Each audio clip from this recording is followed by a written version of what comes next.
नमस्कार दोस्तों, education job helpline की एक और हेल्पफुल वीडियो में आप सभी का स्वागत है। दोस्तों आज के इस वीडियो में हम राजस्थान की नई भर्ती जो निकलकर सामने आ रही है 6300 से भी ज़्यादा पद, बहुत अच्छे पेमेंट्स और उसकी क्या शर्तें हैं, उसके बारे में क्या एलिजिबिलिटी है, क्या एज लिमिट है, क्या डेट शेड्यूलिंग है, उसके बारे में कंप्लीट इन्फॉर्मेशन मिलने वाली है दोस्तों। तो वीडियो को फुल वॉच कीजिएगा, चैनल को सब्सक्राइब करके बेल आइकन को ऑन करिएगा दोस्तों। यहाँ पर इसी प्रकार के हेल्पफुल वीडियोज अपलोड किए जाते हैं। तो दोस्तों हम आ चुके हैं rajswasthya.nic.in जो विभागीय की होम वेबसाइट है उस पर, और होम वेबसाइट पर दोस्तों जो CHO का पूरा फुल एडवर्टाइजमेंट अपलोड हो चुका है। मैंने आपको कल ही इन्फॉर्म करके बताया था दोस्तों कि यहाँ पर जो CHO के फुल एडवर्टाइजमेंट आने के बाद एक और वीडियो बनाऊंगा। मैंने पहले ही आपको इन्फॉर्म किया था भर्ती बहुत जल्दी निकलकर सामने आएगी। तो दोस्तों यहाँ पर आप कंप्लीटली देख पा रहे होंगे जो भर्ती थी वो कंप्लीटली विवादों में रही थी। उसके बाद इस पर रोक लगी थी NHM के तहत, राष्ट्रीय नेशनल हेल्थ जो मिशन है उसके तहत। उसके बाद पदों का इजाफा करके टोटली अब 6300 पदों पर वापस भर्ती का जो है कंप्लीटली निकाला गया है एडवर्टाइजमेंट, और जो लिखित परीक्षा वगैरह करवाई जाएगी। उसके बाद ब्रिज कोर्स है, उसके बारे में कंप्लीट इन्फॉर्मेशन देने वाला हूँ। ब्रिज कोर्स है, विभाग में नियुक्ति किस प्रकार से होगी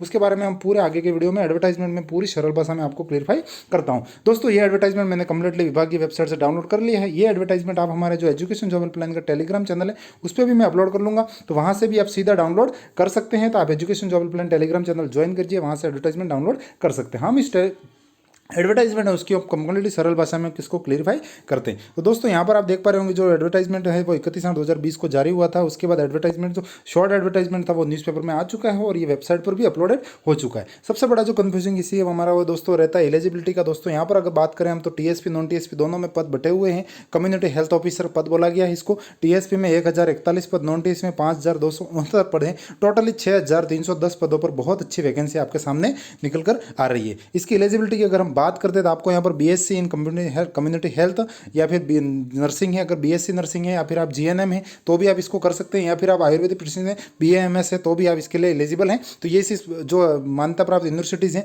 संस्थान से अगर आपने ये कोर्सेज किए हैं तो आप इसके लिए एलिजिबल है CHO की वैकेंसी के लिए। एज लिमिट की बात करें, बहुत ज़्यादा लंबी चौड़ी एज लिमिट है, 18 से 45 साल 1 जनवरी 2021 को आधार मानते हुए। तो आप इजीली इसमें भर सकते हैं। 25,000 पर मंथ आपकी इसमें सैलरी पे आउट रहने वाला है, मंथली रहेगा इसमें, जैसे आप CHO की पोस्ट पर नियुक्ति मिलेगी। उसके बाद जो 18 से 45 की एज लिमिट होते हुए भी फिर आपको एज की छूट मिलेगी। इस अनुसार आप पूरा देख सकते हैं। मुझे नहीं लगता आपको एज की किसी को छूट की जरूरत होगी। एप्लीकेशन फीस की अगर हम बात करें तो यहाँ पर आपको कैटेगरी वाइज अनरिजर्व से लेकर 400 से लेकर 200 तक छूट के साथ अलग अलग कैटेगरीज की अलग अलग एप्लीकेशन फीस है। इसके बारे में हम ज़्यादा बात नहीं करेंगे। सबसे जो कंफ्यूजिंग इसी है आपका दोस्तों कि जिन्होंने पहले जो CHO की भर्ती है उसमें अप्लाई कर रखा है तो दोस्तों वो अप्लाई कर सकते हैं। उनको सिर्फ जो अपना जो ट्रांजेक्शन ID थी जो पहले वाली और जो एप्लीकेशन फीस थी उस टाइम में उनको जो ट्रांजेक्शन फीस थी वो उनको पे करनी होगी, तो उनकी फीस नहीं लगेगी। जिन्होंने पहले CHO की भर्ती में अप्लाई कर रखा है 2019 की जो रिक्रूटमेंट निकली थी उसके अकॉर्डिंग जिन्होंने अप्लाई किया उनकी डबल फीस नहीं लगेगी। उनको जो पुराना ट्रांजेक्शन ID है वो आपको वहाँ पर रिसिप्ट नंबर उनको सबमिशन करना होगा फीस में, तो वहाँ पर आपकी जो फीस है वो माफ हो जाएगी। अब अनदर टर्म एंड कंडीशन की बात करते हैं दोस्तों। CHO की जो भर्ती है दोस्तों कुल मिलाकर आपकी कॉन्ट्रैक्ट बेस पर भर्ती रहने वाली है। एक तरीके से संविदा के आधार पर आप भर्ती होंगे। सरकार में जो संविदा भर्ती के जो नियम है उस हिसाब से, और उसको क्लियरफाई हम समझते हैं। सबसे पहले दोस्तों अगर आपने ये जो कोर्स है ये करके BAMS है या फिर जो भी कोर्स है GNM BSc नर्सिंग ये आप करते हैं, आपका जो राजस्थान नर्सिंग काउंसलिंग है RNS में रजिस्ट्रेशन होना चाहिए। आपने रजिस्ट्रेशन नहीं है तो आपको भी जल्दी से अप्लाई कर देना चाहिए। RNS में अप्लाई कर दो, जब आपका डॉक्यूमेंट वेरिफिकेशन वगैरह जो फाइनली प्रोसेसिंग होगी सिलेक्शन के बाद उस टाइम तक आपका रजिस्ट्रेशन कंप्लीट होकर आ जाना चाहिए। इस बात का आपको ध्यान रखना है। बोर्ड ऑफ इंडियन मेडिसिन से आपका जो है BAMS का भी रजिस्ट्रेशन कंप्लीट होना चाहिए। इस बात को आपको कंप्लीटली ध्यान रखना है। नॉर्मली यहाँ पर संतान संबंधी शर्तें हैं, इसमें ज़्यादा हमें इशू लेने की जरूरत है नहीं। उसके बाद पॉइंट नंबर 3 की बात करते हैं। All candidate have to appearing, जो स्क्रीनिंग एग्जाम होगी आपको इसकी स्क्रीनिंग इसमें कराई जाएगी। उसके बाद शॉर्ट लिस्टेड कैंडिडेट को यहाँ पर ऑफर किया जाएगा। वाजिब सी बात है, फॉर्म की संख्या बहुत ज़्यादा रहेगी तो उसका जो शॉर्ट हैंड एग्जाम करवाया जाएगा जिसमें राजस्थान GK, उसके बाद GNM BSc का जो आपका सिलेबस है, अगर आपने प्रॉपरली GNM BSc अगर आपने की है अगर रेगुलर पढ़ाई करके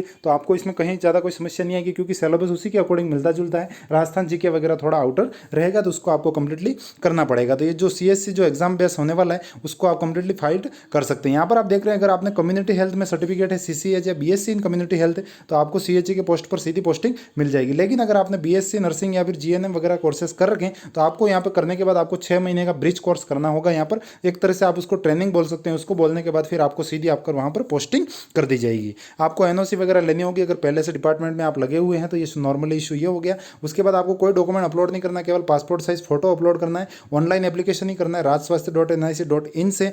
अगर हम और आगे की बातें करें कंप्लीटली, जो मेन इंपॉर्टेंट टॉपिक है हमारा, जो शॉर्ट लिस्टेड कैंडिडेट्स हैं उनको CHO solve basis of merit, जो आपको स्क्रीनिंग होगी, मल्टीपल चॉइस क्वेश्चंस आएंगे आपके, एमसीक्यू रहेगा, मतलब ऑब्जेक्टिव टाइप क्वेश्चंस आपको देखने को मिलेंगे रिटन एग्जाम में। उसके बाद आपको उसमें सॉल्व आउट करके आगे किया जाएगा। जो एग्जाम की डेट है वो आपको इन्फॉर्मेशन दी जाएगी, डेट टाइम वेन्यू के बारे में आपको जो है सीएचओ की कब रहेगी उसके बारे में वेबसाइट से आगे इन्फॉर्मेशन मिलेगी। और चैनल से जुड़ जाइएगा, हम भी आपको इन्फॉर्मेशन सबसे पहले प्रोवाइड करवा देंगे। इसके बाद दोस्तों यहाँ पे शॉर्ट लिस्टेड कैंडिडेट हैं, उनको आपको कंप्लीटली ओरिजिनल डॉक्यूमेंट वगैरह जो वेरिफिकेशन प्रोसेस करवा के फिर उनको कंप्लीटली ज्वाइनिंग दी जाएगी। तो दोस्तों ये तो हमने पूरे कंप्लीटली जो नॉर्मल इशूज़ थे वो सारे मैंने दे दिए। एक दोस्तों यहाँ पर एक बहुत समझने लायक आपके लिए इशू है, यहाँ पर पॉइंट नंबर 17 को अगर आप समझते हैं तो जो शॉर्ट लिस्टेड कैंडिडेट हैं वो यहाँ पर आपको जो पोस्टिंग प्लेस है वो आपके मेरिट के अकॉर्डिंग मिलेगा। उसके बाद आपको जो 500 रुपये के स्टाम्प पर, नॉन जुडिशियल स्टाम्प पर आपको लिख कर देना होगा कि 5 ईयर की सर्विस से पहले अगर मैं यहाँ से इसको छोड़ता हूँ, ब्रिज कोर्स शुरू करने से पहले, तो मेरा 5 लाख रुपये उसका जो बॉन्ड है वो मुझे भरना होगा। इस शर्त को थोड़ा आप ध्यान में रख के फिर इसमें अप्लाई कीजिएगा या फिर ज्वाइन कीजिएगा। अपने फ्यूचर के हिसाब से मैं आपके लिए अलर्टनेस एक बता रहा हूँ। यहाँ पर आपको 5 लाख का बॉन्ड सिग्नेचर करके देना होगा। मैं 5 साल से पहले जॉब छोड़ता हूँ तो मेरे ये इतना पैसा मैं भरूंगा। तो इस बात को थोड़ा आप और क्लेरिफाई कर सकते हैं। बाकी मैंने आपको पूरी इन्फॉर्मेशन दी है। बिल्कुल है दोस्तों, यहाँ पर बिल्कुल ही सामान्य से और सरल भाषा में आपको मैं पूरा समझा रहा हूँ। ऑनलाइन एप्लीकेशन आपको कर देने हैं rajswasthya.nic.in से। इसकी सबमिशन की जो फॉर्म अप्लाई शुरू हो चुके हैं 2 तारीख से, और 16 सितंबर 2020 इसकी लास्ट डेट है। तो उससे पहले आप कंप्लीटली फॉर्म भरना शुरू कर दीजिए rajswasthya.nic.in से। और कुछ इश्यूज़ हैं तो आप जरूर कमेंट कीजिएगा दोस्तों। ये संविदा के बेस पर भर्ती है, सरकार जब चाहे तब निकाल सकती है। वैसे अमूमन होता नहीं है, सीएचओ के पद पर जो पोस्टिंगें मिलती है वो चलते हैं साल दर साल, लगभग आगे बढ़ते जाते हैं। 25,000 पर मंथ की पोस्टिंग है। आपकी एज लिमिट मैंने बता दी। और कुछ इश्यूज है आप कमेंट कर दीजिएगा। और बाकी मानता आपकी आरएनएस से, नर्सिंग काउंसलिंग से होनी चाहिए, नहीं है तो अप्लाई कर दीजिए। तो दोस्तों मैंने लगभग आपको पूरी अपडेट दे दी है। और कुछ इश्यूज है कमेंट कर दीजिएगा, वीडियो को लाइक कर दीजिएगा, चैनल को सब्सक्राइब कर दीजिएगा। और नई अपडेट के साथ मिलेंगे, तब तक के लिए जय हिंद, वंदे मातरम दोस्तों।